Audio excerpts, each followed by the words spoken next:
जी। ये अच्छा, स्वयंभू स्थान है। ठीक। ये किसी ने बनाया नहीं है। अच्छा, सतयुग का ये स्थान है कि अमर कथा यहाँ से स्टार्ट हुई और खत्म बाबा बर्फानी में हुई।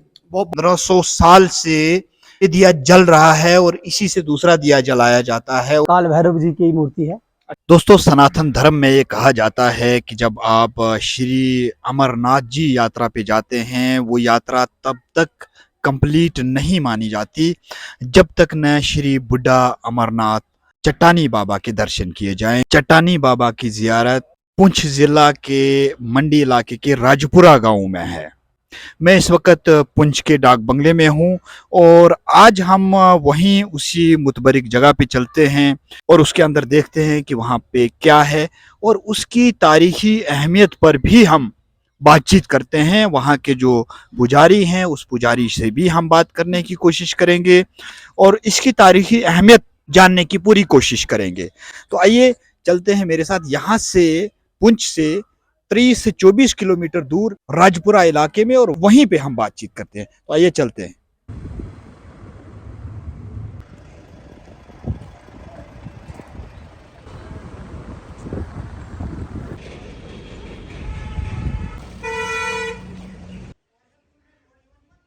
आप सभी को मेरा यानी जाकिर मलिक भलेसी का सलाम आदाब।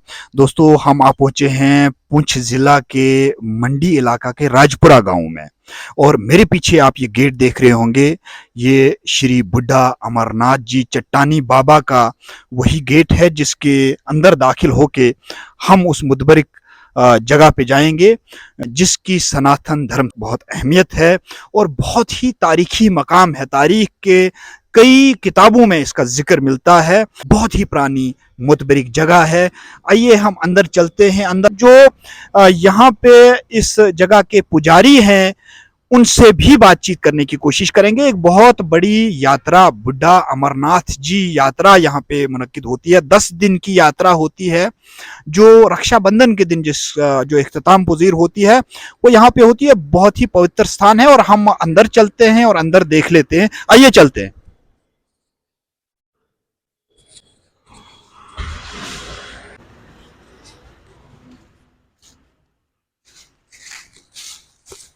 हम जो है अंदर आ चुके हैं और हम यहाँ के लोगों से, यहाँ के लोकल लोगों से बातचीत करेंगे। अस्सलाम वालेकुम। शमीम गनई साहब है मेरे साथ, जो यहाँ की ब्लॉक डेवलपमेंट चेयरमैन भी हैं और इनके साथ में यहाँ के पुजारी हैं जिनका मैं नाम अभी नहीं जानता हूँ। आपका नाम? राकेश कुमार। राकेश कुमार जी जो है वो यहाँ के पुजारी हैं। यहाँ बहुत सारे और पुजारी भी हैं। आप कहाँ के रहने वाले हैं पुजारी? मैं बेसिकली पूनी का रहने वाला हूँ, डिस्ट्रिक्ट रियासी से। और आप यहाँ के पुजारी कब से हैं? मेरे को 2-3 साल हो गए हैं। मैं गुरुजी की तरफ से हूँ। हमारे स्वामी जो इधर के करता धरता है अभी, श्री स्वामी विश्वात्मानंद सरस्वती जी महाराज अटल पीठाधीश्वर हैं अभी वही हैं अभी इसी स्थान के करता धरता जी। तो उनके तरफ से मैं इधर विराजमान हूँ अभी। जी जी जी जी। तो शमीम साहब, इनका भी आप तारुफ थोड़ा करा दीजिए। फारूक नजार साहब। हाँ, ये मुकामी सरपंच है राजपुरा के। तारिक मंजूर जनाब, मैं एक्स सरपंच हूँ मंडी पंचायत का। मंडी पंचायत। साथ में हमारे साथ यहाँ के जर्नलिस्ट भी खड़े हैं जो यहाँ के सहाफी हैं, इशरत भट्ट साहब। हम फिलहाल अंदर जाते हैं और अंदर देख लेते हैं कि इस मुतबरिक जगह पे अंदर क्या क्या है और उसके बाद इसकी तारीखी अहमियत पर हम बात करेंगे। तो आइए फिलहाल हम अंदर चलते हैं। यहाँ पे जूते खोलने पड़ेंगे हमको और जूते खोलने के बाद हम अंदर दाखिल हो जाएंगे। तो आइए हम चलते हैं अंदर। ये जब यात्रा होती है तो बहुत सारी भीड़ जो है वो लगी रहती है और उसी को कंट्रोल करने के लिए मेरे ख्याल से ये जो ये लगाया हुआ है स्टेनलेस स्टील का, ये इसीलिए शायद लगाया होगा। और यहाँ पे क्या होता है? यहाँ पे महात्मा जी इधर पहले रहते थे, उनकी समाधि बनी हुई है। ये है बसंत गिरी जी महाराज। अच्छा। जो तप आदि करते थे उनकी ये समाधि बनाई गई है। अच्छा जी। ये अच्छा, स्वयंभू स्थान है। ठीक। ये किसी ने बनाया नहीं है। अच्छा, सतयुग का ये स्थान है। जब भगवान शिव ने अमर कथा स्टार्ट की थी वो यहाँ स्टार्ट की थी। माता पार्वती को जब अमर कथा सुनाई गई और माता पार्वती को निंद्रा माता ने वश में कर लिया, जो कि कबूतरों ने कथा यहाँ सुनना स्टार्ट कर दी। अच्छा। तो जब भगवान शिव का ध्यान खुलता है तो वो देखते हैं कि माता पार्वती तो सोए हुए हैं। वो ध्यान में देखते हैं कि कथा कौन सुन रहा है। उनमें ध्यान में 2 कबूतर दिखाई दिए। भगवान शिव क्रोधित हो गए। क्रोधित होते ही जब उन्होंने कबूतरों को देखा तो कबूतरों के पीछे गए तो कबूतर यहाँ से भागे और बाबा बर्फानी की गुफा में छुप गए और माता पार्वती और भगवान शिव भी उनके साथ बाबा बर्फानी में चले गए। तो कहा जाता है कि जब भगवान शिव ने उनके पीछे लगे हुए थे तो माता पार्वती ने हाथ जोड़ के प्रार्थना की, हे भगवान भोलेनाथ कि ये तो अमर हो चुके हैं, अगर आप इनको मार दोगे तो ये आपकी अमर कथा का कोई महत्व नहीं रहेगा। फिर माता पार्वती को अमर कथा बाबा बर्फानी में सुनाई गई, फिर उधर जाके अमर किया गया। कहने का बावजूद ये है कि अमर कथा यहाँ से स्टार्ट हुई और खत्म बाबा बर्फानी में हुई। बहुत अहम बात इन्होंने बताई है। और मैं ये बिल्कुल स्वयंभू है, ये बिल्कुल किसी ने वैसा बनाया नहीं है। अच्छा। इसके 4 दरबार है जी, इसकी गहराई कितनी है जी आज तक किसी को नहीं मालूम है। गहराई मालूम नहीं है और अंदर अंदर जा सकते हैं। जी सर, ये भोलेनाथ जी हैं चट्टानी के रूप में आप जरा विराजमान, इसको दिखाइए, अब जरा इसको दिखाइए। ये विराजमान है। तो कहा जाता है कि जब भगवान शिव ने सतयुग में कथा सब सुना के युग चेंज हो गया, उसके बाद युग आ गया त्रेता युग। त्रेता युग में राम राज्य था। रावण के जो दादा थे आप बैठ के बताएं। अच्छा पलस ऋषि, उन्होंने कई हजारों साल तप आदि किया है। अच्छा अच्छा, ये उनके नाम से ही जाना जाता था। पलस्त राज्य एक लक्ष्य स्टेट हुआ करती थी, इसका नाम था पलस्त राज्य। हाँ। तो जब युग चेंज हुआ फिर आ गया द्वापर युग।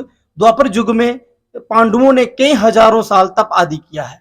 जब युग चेंज होता है तो ये स्थान मिट्टी में लुप्त हो जाता है। अच्छा, ये मूर्ति लगाई हुई है भोलेनाथ और माता पार्वती जी की।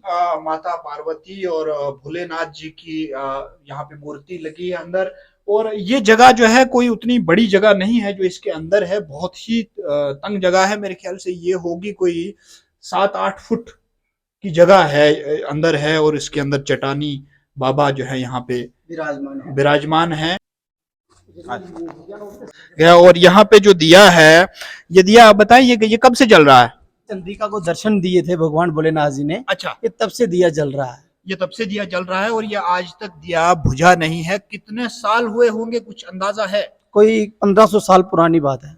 1500 साल पुजारी जी यहाँ के कह रहे हैं कि 1500 साल से ये दिया, जरा इस पे आप फोकस कीजिए, ये दिया जल रहा है और इसी से दूसरा दिया जलाया जाता है। और ये कंटिन्यूअसली दिया, जैसे कि पुजारी जी बता रहे हैं, 1500 साल से जल रहा है। सर ये भगवान काल भैरव जी की मूर्ति है। अच्छा, तो कहा जाता है कि जब ये इसकी खुदाई हुई थी तो यहाँ से ही निकली थी ये मूर्ति। जरा इसको दिखा दीजिए पुजारी जी जिसके बारे में बोल रहे हैं। अच्छा, काल भैरव भगवान शिव के प्रीति रहते हैं। अच्छा, तो ये उनकी मूर्ति है और ये कार्तिकेय है। आप जरा इनको एक दिखा दीजिए पूरा वहां तक। अच्छा, आप बताते जाएं जी। तो ये सर्प नाग शेष हैं जी, शेष नाग जी, ये गणेश भगवान जी हैं। अच्छा अच्छा अच्छा, तो ये जो सभी जो मूर्तियां हैं ये सब प्राचीन हैं जी। तो ये जब ये कहा जाता है जो बाहर से जब मंदिर बनाया गया अच्छा, तो ये नीचे से निकली हुई हैं। ये सारी की सारी जी निकली हुई हैं। हाँ जी, ये नंदीश्वर भगवान भी नीचे से निकले हुए हैं। ये दिखा दें, ये नंदीश्वर भगवान की मूर्ति है। ये भी नंदीश्वर भी हैं। जी हाँ जी, और माता जी की मूर्ति है जो आप देख रहे हैं इस वक्त, ये इसमें पुरानी माता जी अपनी की भाषा मूर्ति से लिखा भी हुआ है, अरबी भाषा से। क्या लिखा होगा इसमें, कुछ पढ़ सकते हैं क्या? सर ये अरबी भाषा है। अरबी जबान है जी। अरबी जबान लग तो नहीं रही है। तो ये गणेश भगवान जी की मूर्ति आ गई, गणेश भगवान जी की जो ये मूर्ति है। लक्ष्मी जी की है। ये लक्ष्मी जी की मूर्ति है। और इससे आगे अगर हम बढ़े, इस पे ये दिखा दें, ये इसके बारे में बताएं। ये भी माता जी की मूर्ति है। और ये जो ये भी माता जी की ये है, इसमें क्या करते थे पुराने जमाने में दिया आदि जलाते थे, इसके बीच में दिया आदि जलाते थे। अच्छा, जी। ठीक। थे ब्रह्मगिरी जी महाराज। अच्छा, तो ब्रह्मगिरी जी महाराज जी, ये उनकी समाधि है ब्रह्मगिरी जी महाराज की। और आप बताएं इसके बारे में। आप तो सर ये जो इधर शंकराचार्य जी रहते थे ये उनके साथ रहते थे ब्रह्मगिरी जी महाराज। तो उनके कहा जाता है कि जो राजा जी थे पुंछ के, तो उनको ले गए थे इधर से शंकराचार्य जी को। तो ये यहाँ तप आदि करते थे। ये भोलेनाथ जी हैं। अच्छा। ये विराजमान है, तपस्वी शिवलिंग है। जी बैठे। इधर जल आदि नहीं चढ़ाते हैं, सिर्फ तप करते हैं। अच्छा। जो साधु महात्मा होते हैं तो जो पहले कपाट बंद हो जाते थे वो इधर ही रहते थे। अच्छा अच्छा अच्छा। तो ये इसलिए राम मंदिर उन्होंने स्थापित किया था कि वो इधर तप आदि करते थे, वो नीचे नहीं जाने होता था तब बर्फ आदि बहुत। तो उनके फोटो लगे हुए हैं इधर। हाँ हाँ, वो भी देख लेते हैं। इनकी मूर्ति ये है ब्रह्मगिरी जी। ब्रह्मगिरी जी जी। इनके बारे में क्या क्या बोल रहे हैं आप? तो जी इन्होंने कहीं कहा जाता है कि 30 साल इन्होंने तपादी किया है इधर ही। अच्छा अच्छा जी, और 30 साल इनको राजा जी ले गए थे शंकराचार्य जी के साथ इधर पुंछ में। अच्छा। जी, ये हाँ शंकराचार्य जी की मूर्ति। ये शंकराचार्य जी की मूर्ति है, यहाँ पे लगी हुई है। और ये श्यामानंद इनके बारे में आप बताएं। सर ये भी इनसे पहले थे, ये श्यामानंद जी महाराज। अच्छा। तो ये हैं दोनों शंकराचार्य के फोटो ही हैं, ये बुजुर्ग के हैं, ये जवानी के हैं। ठीक है। तो फिर ये हैं सत्यानंद जी महाराज, ये भी इधर जो गद्दी के विराजमान थे, जैसे अभी स्वामी जी हैं। अच्छा। इनसे पहले ये थे सत्यानंद जी महाराज, ये बहुत अच्छा। बड़े विद्वान थे और संस्कृत की लिपियां करते थे फॉरेन में जाके। ठीक। तो इनकी लिपियां अभी भी की हुई हैं संस्कृत की, इधर अखाड़े में पड़ी हुई हैं पुंछ में जी। और जो अभी ये स्वामी जी हैं अभी ये विराजमान है, ये सुंदरमणि के रहने वाले हैं। स्वामी विश्वात्मानंद सरस्वती जी महाराज ये अटल खाड़े के पीठाधीश्वर हैं, अभी जो अभी इस गद्दी के विराजमान है। जी। अभी ये ही इधर का जो देखभाल करते हैं, यही करते हैं। जी जी। और ये कौन सी जगह है? ये दूना लगता था, जो इधर बैठते थे साधु महात्मा, ये इधर वो दूना चलाते रहते थे। दूना जलाते थे। जी। और इस साइड में आपने एक लाइब्रेरी भी कायम की है ना? लाइब्रेरी इसके अंदर कौन कौन सी किताबें हैं ये? सर इसमें भागवत है, अच्छा। तो सिर्फ नारद पुराण है, श्री निर्मत पुराण है इसमें? नारद पुराण, निर्मत पुराण नहीं है। नर्मद पुराण नहीं है। अच्छा अच्छा। तो कृष्ण लीला की वो कहानियां हैं। जी। तो इसमें रामचरितमानस है, अच्छा अच्छा अच्छा। रामायण है, जी जी जी। तो शिव पुराण है, अच्छा। श्री भागवत है। इस पे क्या लिखा है? दान पात्र, ये शिव, दान पात्र। जो ये शिवलिंग की जलैरी है, इसको पार नहीं किया जाता, इसको पार नहीं करते हैं सर। यहाँ से पार नहीं करेंगे। जी। अच्छा अच्छा। ये इसमें दूध चढ़ाया जाता है? नहीं, दूध इधर चढ़ाया जाता है, जो जल आदि होता है वो इधर एकत्रित होगा। अच्छा अच्छा अच्छा। जी। ठीक है ठीक है। दूध इस पे चढ़ाया जाता है? जी, जो भी जल आदि चढ़ाते हैं वो इधर एकत्रित होता है। वो इधर होता है। जी।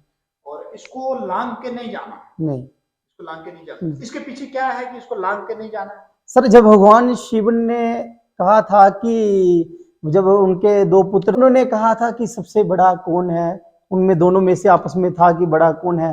कहा जाता है कि जब कि जो उन्होंने कहा कि सबसे बड़ा वो होगा जो पूरी सृष्टि की पहले परिक्रमा करके आएगा। जी जी। तो सबसे सृष्टि के रचिता थे। अब कार्तिकेय तो चले गए, हाँ हाँ हाँ। तो जो गणेश भगवान जी उनके चूहे की सवारी थी। हाँ। तो माता पार्वती ने कहा कि सबसे सृष्टि के रचिता जो है शिव भगवान है, आप इन्हीं की परिक्रमा कर लें। सही। तो वो सबसे, इसलिए उनसे बड़ा कोई नहीं है, तो इसलिए उनकी परिक्रमा पूर्ण किसी ने नहीं करनी है। आदि परिक्रमा कहा जाते हैं शिव भगवान की। सही है। ये हमारा लंगर है। अच्छा, तो यहाँ ये लंगर भी है? 24 घंटे का लंगर? ये 24 घंटे है, वो 12 महीने चलता रहता है। अच्छा अच्छा। मंदिर का लंगर। कितने लोग दिन के खाना खाते हैं? अभी तो 100-200 आदमी आते हैं जो खाना खाने के लिए। अच्छा। तो सर इसमें जो हमारी यात्रा चलती है श्रावण मास में, तो इस बार कोई 1-1.5 लाख यात्रा दर्शन कर चुकी है। जी जी जी। तो पूरा लंगर हमारा ये चलता रहता है 12 महीने। अच्छा अच्छा अच्छा। चाहे आदमी 1000 आ जाए, चाहे आदमी 500 आ जाए, जी। लंगर हमारा चलता रहता है। लंगर चलता रहता है। हाँ जी। तो जो हमारी यात्रा है वो थोड़ा रुकने का तो है प्रोग्राम, जो बनाया हुआ है इधर हॉल वगैरह, श्राइन बनाई हुई है, बट इतनी रुकने की व्यवस्था नहीं है। अच्छा अच्छा। थोड़ी गवर्नमेंट को पता चले तो इसका अपना ट्रस्ट होगा? इसका ट्रस्ट तो है, चैरिटेबल ट्रस्ट है। जी जी जी। जी जी। उन्होंने अपनी तरफ से तो बनाई हुई है, पार सामने 2 कमरे। हाँ, तो ये राम सेतु पत्थर है जो पानी में तैरता है। जी। ये राम सेतु पत्थर है। जब ये वाला जो पत्थर है यहाँ पे? जी जी हाथ लगा सकते? जी जी। जो यहाँ तक हाथ नहीं पहुँच रहा। हाँ, ये पत्थर तैरता रहता है, ये पत्थर है, इसको हाथ में खड़ा उठा सकते हाँ, हो? उठाओ। ये पत्थर है भाई, इसको दिखा दीजिए जरा पत्थर को। और इसको राम सेतु पत्थर कहते हैं। ये पानी पे तैरता है, यहाँ पे पानी है, ये देख लीजिए, ये पानी है और ये मैंने डाला, ये ऊपर आ गया। राम सेतु पत्थर है। इसकी क्या खासियत है? इसकी खासियत ये है कि जब भगवान राम जी जब लंका पार कर रहे थे तो उन्होंने पुल बनाया था, ये वही पत्थर है। जी जी। दोस्तों, अब हम चलते हैं। पुलिस्त नदी यहाँ पे मौजूद है और उसकी खासियत ये है कि ये नदी रावण के ग्रैंडफादर के नाम पे है और रावण का जो ग्रैंडफादर था। तो अब हम चलते हैं, पुलस्त नदी यहीं पे बिल्कुल वाक़ा है और उसके किनारे जो है ये स्थान जो है यहाँ पे है। इस नदी का नाम रावण के दादा के नाम पे पड़ा है। आइए हम देखते हैं और पुजारी जी हमें उसकी भी अहमियत जो है वो दरिया के किनारे बताएंगे। बहुत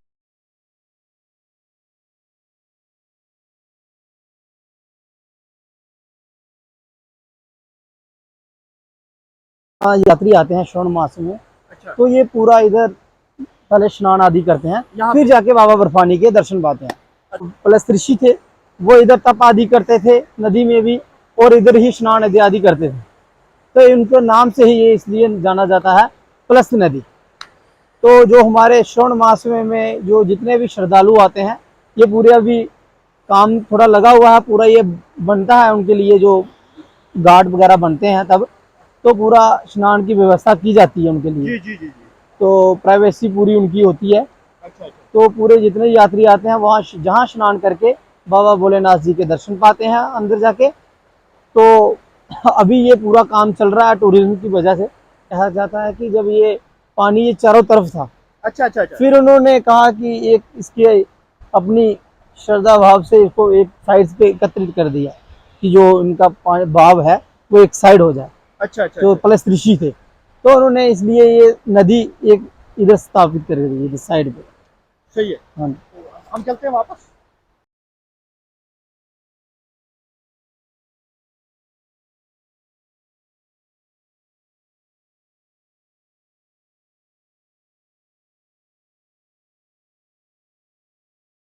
आइए मैं आपको दिखा देता हूँ, यहाँ पे हवन किया जाता है। ये हवन की जगह है।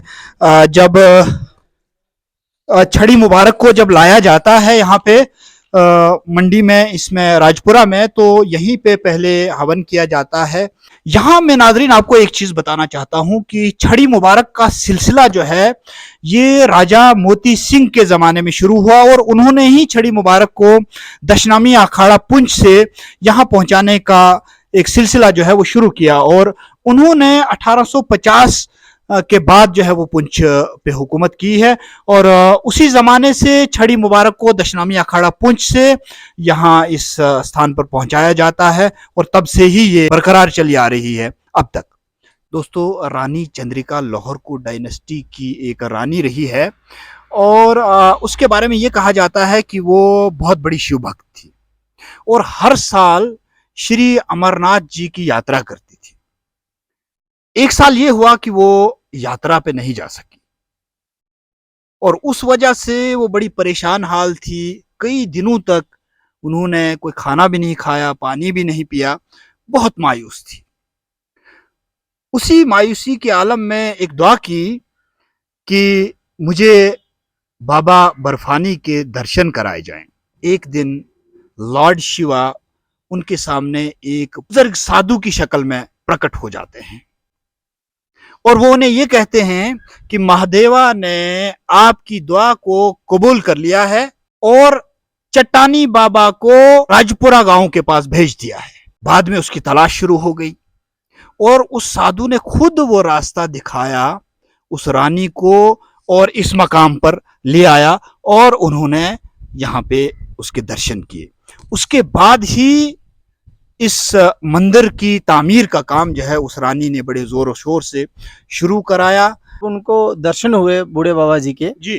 तो वो ढोल नगाड़े बजाते हुए जहाँ लेके आए, तो उन्होंने सपने में जो उनको रात को स्वप्न आया था, उन्होंने बताया था कि आपको कहीं जाने की जरूरत नहीं है, आपके ही राज्य में एक महादेव का स्थान है जो कि लुप्त हो चुका है, आप वहां जाके दर्शन करें। फिर उनको जैसे सुबह होती है तो मॉर्निंग टाइम में एक रियल में उनके घर के बाहर विराजमान हो जाते हैं कि बूढ़े के रूप में महात्मा। जी जी। तो जब वो उठ नहीं सकती थी, वो भिक्षा मांगते हैं, तो वो अपनी दासियां बेचती हैं। दासियां आती हैं बाहर, तो उन्होंने कहा कि भिक्षा के लिए, तो भिक्षा जब दासियां देती हैं तो उन्होंने कहा कि हम भिक्षा लेंगे रानी जी के हाथ से। तो दासियों ने कहा कि रानी जी उठ नहीं सकती हैं, वो बीमार हैं। तो उन्होंने कहा कि जाओ मेरा संदेशा पहुंचाओ रानी जी के पास। तो कहा जाता है कि एक दासी मानती है, जैसे ही कक्ष में प्रवेश करती है तो रानी जी में जान आ जाती है। तो रानी जी उठ के बैठ जाती हैं। जैसे ही उनको संदेशा पहुंचता है तो वो उठ के चलना स्टार्ट कर देती हैं, बाहर आती हैं बाहर आते ही जैसे ही दर्शन करती हैं, जैसे ही बूढ़े बाबा जी के दर्शन करती हैं, वो अदृश्य हो जाती हैं। वो कहती हैं कि सपने में तो ये बूढ़े बाबा देखे थे। वो हाथ जोड़ के प्रार्थना करती हैं, हमें वो स्थान बताएं महादेव का जो लुप्त हो चुका है। जी। फिर वहां से यहाँ लाया जाता है रानी जी को। बूढ़े बाबा जी साथ होते हैं और इस स्थान को मार्ग करते हैं। जी। मार्ग करते हैं और कहते हैं कि ये स्थान खाली करो। ये स्थान खाली करते हैं। जो मैंने मंदिर बताया आपको जी। अंदर, वो स्वयंभू मंदिर है। वो प्रकट होता है। प्रकट होने के बाद जब जो विराजमान महादेव जी हैं अंदर, वो प्रकट होते हैं। फिर रानी जी को अंदर ले जाते हैं। अंदर लेके पूजा अर्चना करवाते हैं और लास्ट में जब पूजा अर्चना समाप्त करके वरदान देते हैं, कोई बीमार है, कोई लंगड़ा है, कोई बुजुर्ग है, जो बाबा बर्फानी के दर्शन नहीं कर सकता, वो यहाँ आके दर्शन करेगा, उनकी यात्रा पूर्ण मानी जाएगी। जो बाबा बर्फानी के दर्शन करके यहाँ दर्शन नहीं करेगा, उनकी यात्रा पूर्ण नहीं मानी जाएगी। इतना कहते ही जो बूढ़े बाबा जी होते हैं, वो उसमें अंतर ध्यान हो जाते हैं। रानी जी को बहुत अदृश्य होता है। वो कहती हैं कि कलयुग में मेरे को बूढ़े के रूप में महादेव ने दर्शन दिए। मैं आज के बाद इनका नाम रखूंगी श्री बूढ़ा अमरनाथ चट्टानी।